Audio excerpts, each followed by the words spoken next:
Welcome to Season 3 of the Tango Alpha Lima podcast. We start off 2022 on a serious and important note as we address veteran suicide. Numbers are quoted, 22, 20, 19 a day, but numbers aren't the focus of this four-part series because even one veteran suicide is too many. This week, our host and guest explore solutions, tools that have helped them keep one veteran or many from taking their own life. American Legion members, posts, and service officers are heroes on this front. Please share these episodes, these success stories with veterans and families, especially those who may be at risk. This is a special series of the Tango Alpha Lima podcast. Welcome everyone to the continuation of our mini-series of episodes on veteran suicide prevention awareness. Today, we welcome back a former guest to our show, Sean Powers. He is a member of 9/11 Memorial Post 2001, New York City. He is a Legion member who was an NYPD helicopter pilot on 9/11 and was part of our two-part series on race and policing, episode 9, back in our first season. Today, Sean will join us to talk about Police Organization Providing Peer Assistance, or POPPA, an NYPD police support network committed to providing a confidential, safe, and supportive environment for police officers and retirees.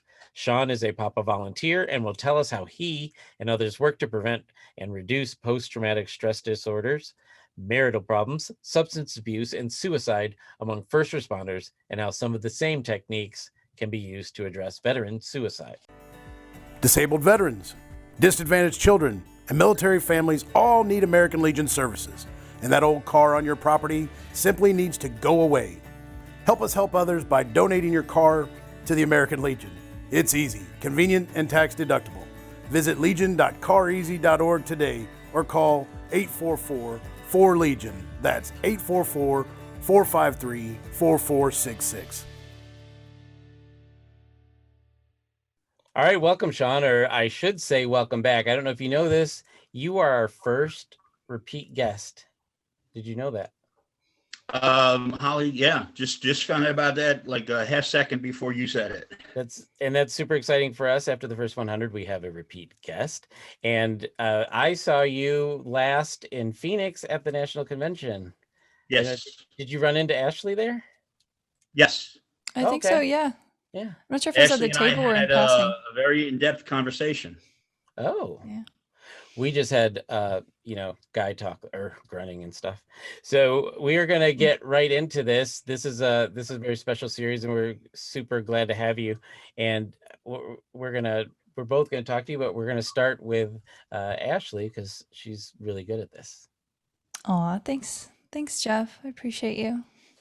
So Sean, I want to start off, you've got a super high speed background. You're a Legionnaire. You were an NYPD helicopter pilot on 9/11.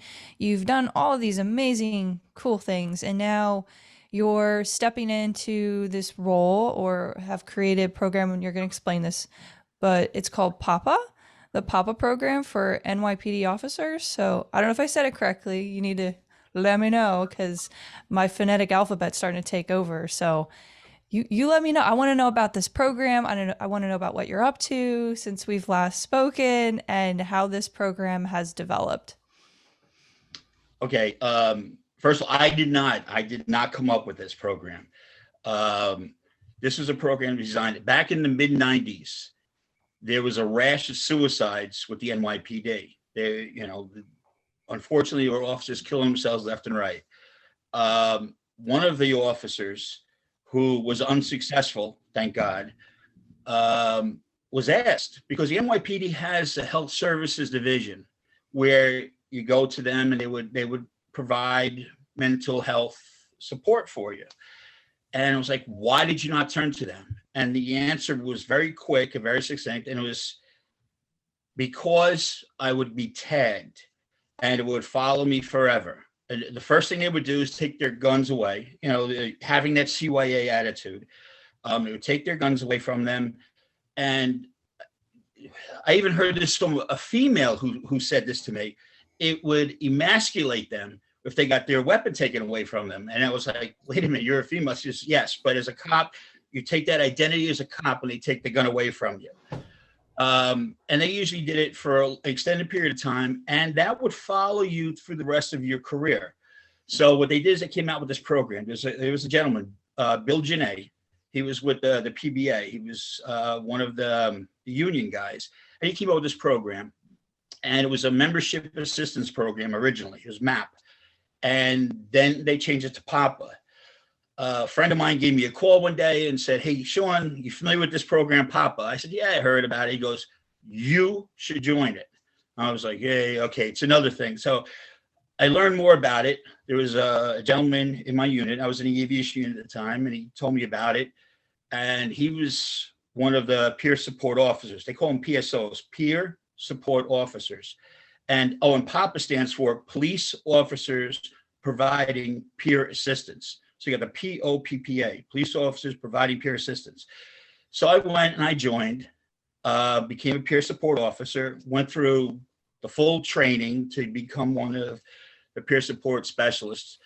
And it was great. It was great. You got to help the people who you wouldn't necessarily, who don't look for help. They don't want help. They want it, but they want to make sure that it doesn't follow them, like we said before. What happened then was, after I'd been a peer support officer for a while, got a call, and it was like, "Sean, they're doing this show on A&E. A&E was doing a show called Cop Counselors." And I don't know if you remember that guy, Bill Curtis had a whole series of shows, Bill Curtis here. I mean, great guy. And I never got to meet him, in case that was a question, but he was the voice behind the show. And they said, "We want you to be one of the guys," and I'm using guy. When I say guys, it's gender neutral. So want you to be one of the guys. Okay, fine. And I don't know if you're familiar with the Brady Bunch, that show, the Brady Bunch. But it wasn't, there's one episode with, Johnny Bravo, and they found out that it was all synthesized music. And they said, "Why do they even want you?" And he said, "Because I fit the suit." And that's why I believe that's the reason I got picked, because this way they could show the helicopter in the back. It gives us something, some sort of draw and attention to it. So anyway, we did that. We did that in 2000 into 2001. It aired, I'm trying to remember, it was late spring, early summer. So it was right around May or June that it aired on A&E. And again, this is in 2001.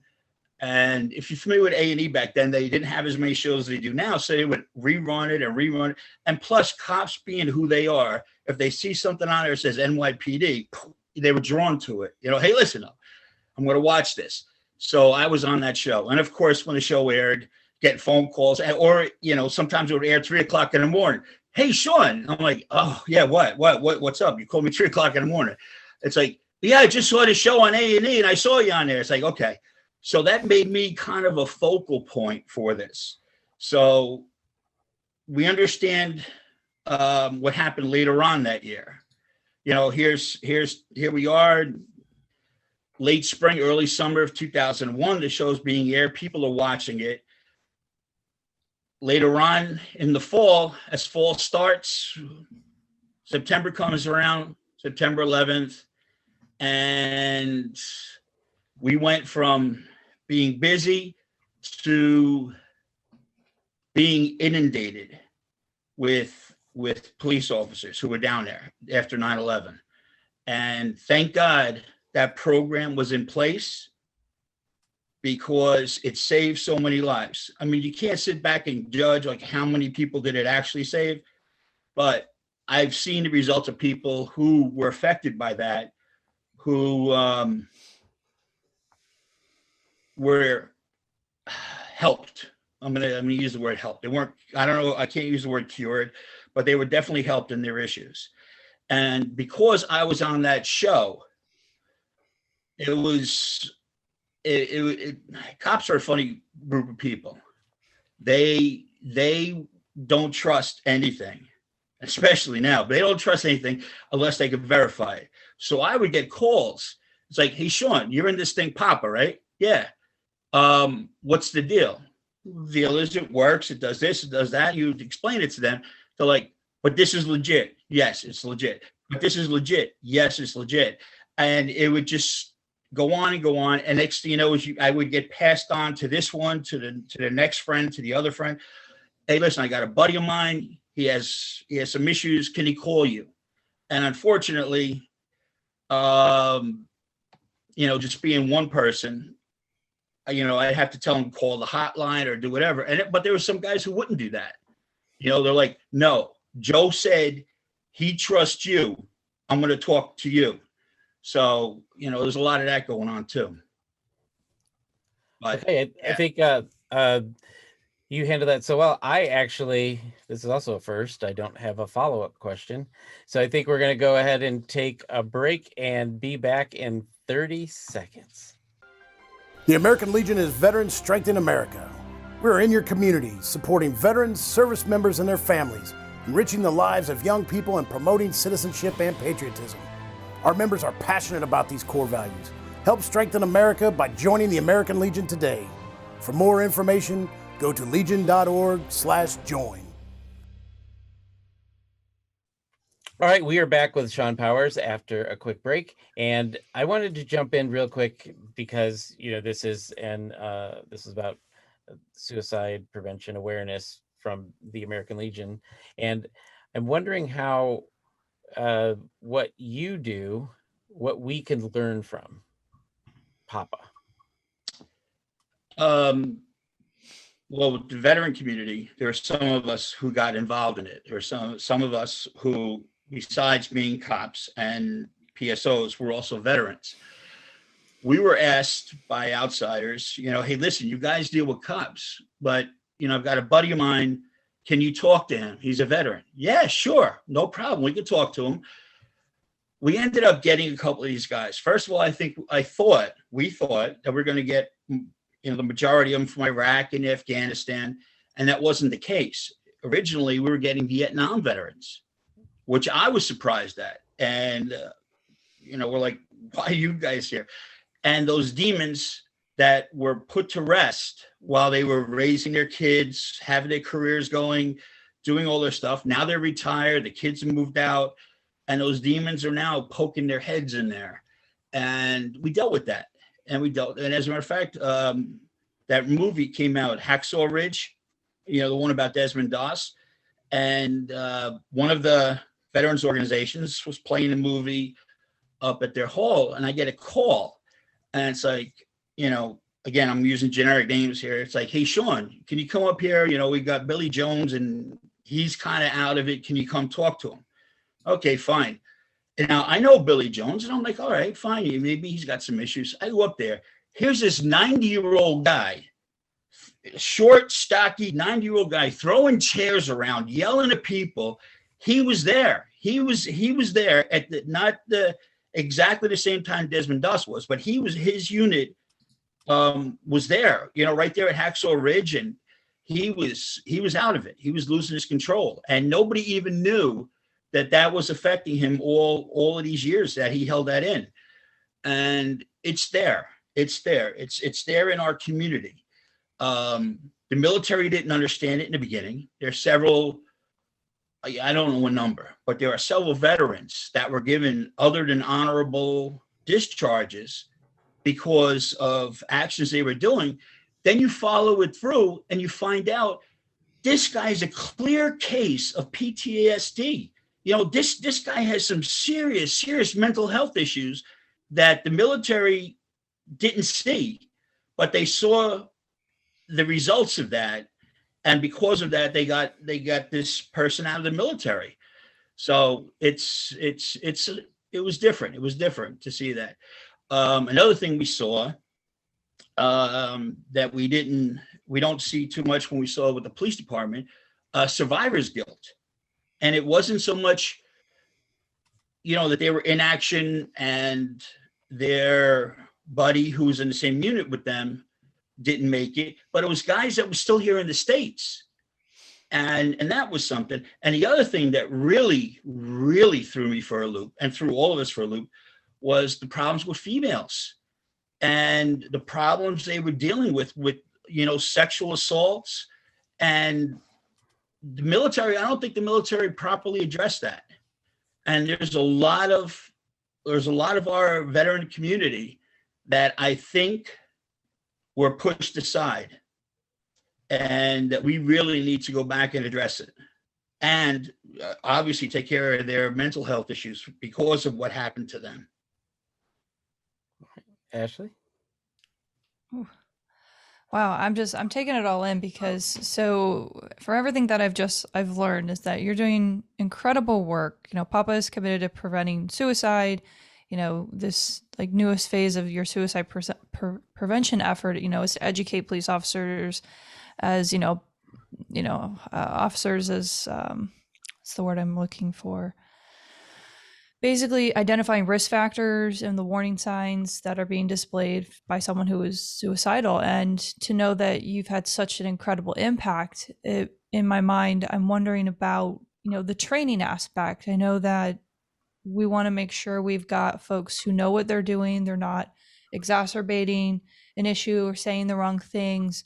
How has your program implemented training that has been able to effectively, across the board standardize the conversations and the warning signs and all of the things one needs to be armed with when they're having a very difficult conversation? That's the number one thing. Training is the number one priority. If you're going to do any kind of peer support, you need the proper training, the absolute positive proper training. It's equivalent to a mental health EMT or a paramedic. You have an accident, you get on the scene, they know what they're doing. They know if, before you move the patient, find out what's wrong with them before you go and address something. Obviously, if you have an arterial bleed, that's the first thing that goes. The next thing that goes is you're looking for their airways. If you don't have that training, you don't know what you're looking for, and you could definitely do more damage than good. I'll just tell a brief story. Had another PSO who was out in Long Island, and for him just to even get to me would have taken him 2 hours. And the drive for the other officer that needed help, that talked to him on the hotline, was an hour away from me. So he's home, got the 3 kids. He said, Sean, I'm throwing you a ground ball. Can you please go talk to this guy? Because that's part of it too. We meet them in person. Now with the COVID, we do it like this, over Zoom or FaceTime. I'm talking with the guy, and he says, well, first of all, the first PSO hands me off to him and says, it's ground ball, family. It's a family issue. The husband and wife need marital therapy. Okay, fine. I'm talking to the guy, and now we're sitting down face to face. We're sitting at a diner, and I start asking him, how's everything going? Oh, my wife, I've known her forever. My best friend's sister, our parents are best friends. And all of a sudden she's turned into this person I don't recognize. She's on top of me all the time. She's bothering me all the time. I can't do anything right. So I start talking to him, and in the process of talking to him, and again, this is where the training comes in. In the process of talking to him, I'm asking him questions like, tell me about your day.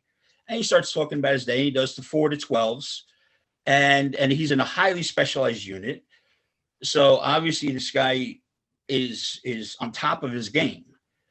And when we're talking about that, and then all of a sudden I just ask him, so, he says, sometimes I'll hang out with the guys after work.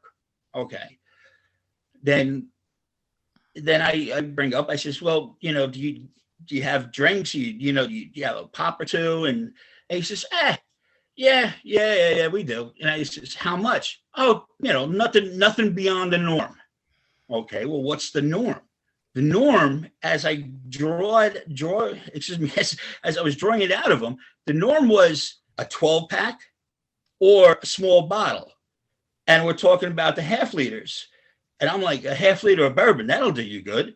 And I said, or a 12-pack. And then we got into, how often do you do this? Oh, just about every night after work. So the guy's working from 4 to 12. He's there till the bars close 4 o'clock in the morning. So he's getting home when the kids and everybody's asleep. getting into bed. The kids are getting up to go to school. The wife's getting up to go to work. He's still in the bed. And I'm like, wait a second. So now this family, this marriage, therapy that he needs, maybe we should go back to the drinking. So then I start talking to him a little more and getting more involved, and in that conversation, that's where that training comes in, because you have to be able to make them comfortable and talk to you so you can drain this out of them. And I start talking to him, and I ask him, have you always been a drinker? Is this, have you always been drinking this much? And I was like, no, I used to never drink at all when I was growing up. And then I come to find out, and he knew the exact date when he started drinking. It was the date he lost his partner. And I sat there and I was like, what do you mean you lost your partner? He said, yeah, when my partner died. And I was like, oh, how did he die? And he died in the line of duty. And I asked him, I said, where were you there? Were you involved? He said, yeah, I was 3 feet away from him. So this guy, forget the family issues, forget this couples therapy. First of all, we have to dry him out, because now this guy has an alcohol issue. But the reason he has the alcohol issue is because of this incident that happened before. He was trying to deal with it, couldn't deal with it, ended up self-medicating. And unfortunately, that's, once we get rid of this, forget it. The family part of it's going to work out perfectly.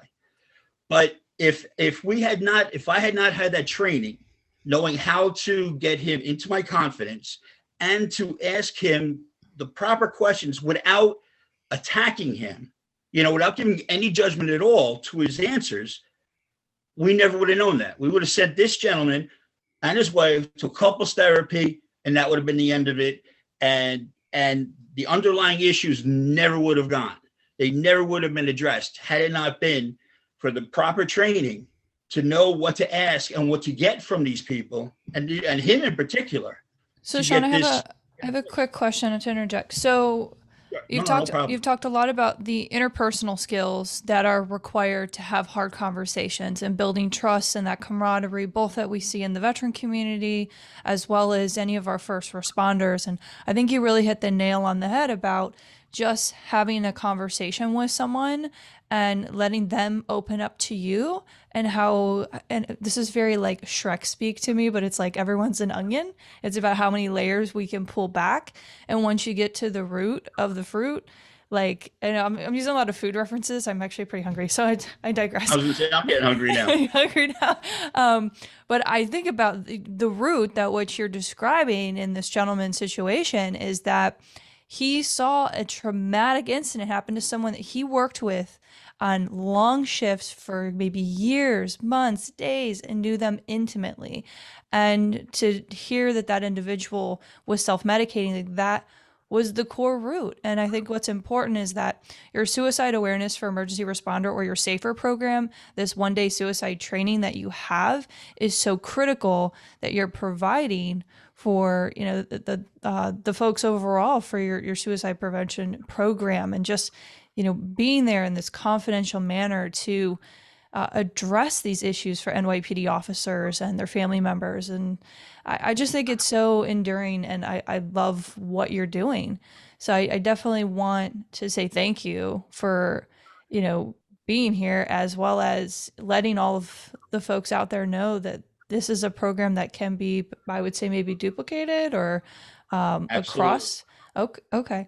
Because I wasn't sure if it was, I'm assuming it's just all NYPD, but I'm sure there are other police departments that would benefit from a program like this, or maybe have something like it, but called something different. So it's nice to know that there's really great resources out there for our first responders, for our veterans. But yeah, Jeff, what do you got? I want to thank you for coming on again, telling some of these stories that add a human depth to them, as not just talking about the programs and the initiatives, but talking about the people that you've come across and how it's really going to help. Because I would love to see this sort of thing replicated throughout the communities of both first responders and veterans. And I'll probably talk to you about that offline a little bit so that we can see what we need to do to incorporate it properly. Because like we talked about before we started recording, you have to do it right. You have to have the proper training, or it's going to be a hit or miss result. And we don't want a hit or miss result when the stakes are basically as high as they can get. So thanks again, Sean. I look forward to seeing you again in real life because I like that pin you're wearing. Go ahead. Yeah, I'm sorry I didn't give you one at the convention. But can I add one thing before we this can absolutely be translated into the veterans community very, very, very easily. We're not creating the wheel, we're just modifying it to the veterans community. And the main reason that this is so important, the main reason it works for the NYPD is because we're keeping the government out of it. The main reason why I've talked to some of our veterans and I've sent them to the VA, and they're like, no, absolutely not going to the VA. They don't want their identity known with having this tag that they've had mental health issues attached to it. We all know about the Brady Bill, and they're worried about getting their weapons taken away. Some who use their weapons in their job, some who are police officers who are veterans coming back. They don't want that stigma. They don't want that attached to them. And the big fear, which is, I don't know if it's valid or not. I think it might be. Some people don't think it is. But once the government has your name and has your name attached as being somebody who has had mental health issues, is there a possibility that while they say now it's confidential, will it always be confidential? Will somebody go back in, grab those names from those files that the government has and take them out, pull them out, and go after their weapons, go after their hunting rifles, go after their personal weapons? That's the biggest fear. And that was the biggest fear that happened with the NYPD. Once this, the POPPA was created, it gave a confidentiality that the job doesn't know. The NYPD doesn't know what's going on. We fix them and we put them back in without any stigma attached to them. And veterans are just as much, if not more, aware of that. And they don't want that. They don't want that stigma attached to them, where even though it's told it's confidential now, will it always be confidential? So that's the reason it works. No, that makes a lot of sense. So, and it's taking that feedback and adapting your program to fulfill that need is really, really important. And so again, I thank you for coming on. And I know Ashley and I will have a lot to talk about when we do this wrap up. So until I see you again and get that pin, thanks again for coming, and have an amazing day. Thank you. Likewise. So you were discharged with a 20% disability rating, but now you can't hear so well and need help. Contact an American Legion service officer. Service officers are free of charge and they help all veterans. Find one near you with our online tool at legion.org/service officers. Wow, Ashley, that was a lot of information there. What did you think? So I think that Sean is incredibly knowledgeable, very passionate. He's done a continuation of work throughout the community. He's impacted so many lives. And I think that this program is very applicable to the veteran space and our community at large. So I think that there's a lot of crossover between the two, and I'd be interested to see how other first responder organizations and the American Legion can work together to prevent suicide amongst our service members, our veterans, and within our community at large. Right. I mean, I couldn't agree more. I love you often say second service, but I call it a continuation. So, he took off one uniform, put on another uniform, constantly working to save lives, and he's continued that. in this latest pursuit. And every effort that he's doing right now is potentially saving another life or bundle of lives as this thing spreads and includes more people. So I'm just super impressed. And I'm glad that I met him. Glad that we both got to meet him in real life. I know he became a friend of yours at convention, and That's correct. and yeah, thank you, Sean Powers, for that. Now, this spring, the American Legion will launch a new initiative to create awareness about veteran suicide and expand programs that provide assistance to those in need. Keep watching legion.org for news of the launch of this program.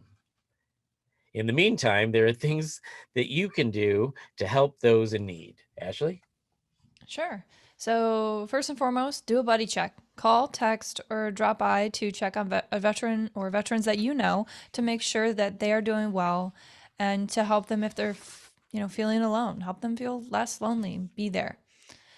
Know the warning signs, understand when a veteran needs assistance, and be knowledgeable about the resources available to or within the community so that you can direct them to help them. And then additionally, for immediate assistance, and I strongly encourage folks to put this in their phone and have the Veteran Crisis Line on speed dial if you ever need to give it to a Legionnaire or whatnot. So it's 1-800-273-8255, press 1. And you can also text at 838-255 to get help immediately in the event that you are with a veteran in need of assistance. And finally, you can also donate to the American Legion. Your tax-deductible donations help us build new programs and provide support through service officers across the country. So this is incredibly important. So go to legion.org/give. And first and foremost, just want to also encourage folks to remember to subscribe to the Tango Alpha Lima on Apple Podcasts, Spotify, YouTube, or wherever you listen to your podcasts. And while you're there, review us and rate us, preferably 5 stars. If you want to send us feedback, you can comment on our YouTube or Facebook page, as well as send us an email at tangoalphalima@legion.org. We'll be back. Oh. We'll be back tomorrow to wrap up this series. Hope to see you there. Episode 85 of season 2. Mission complete.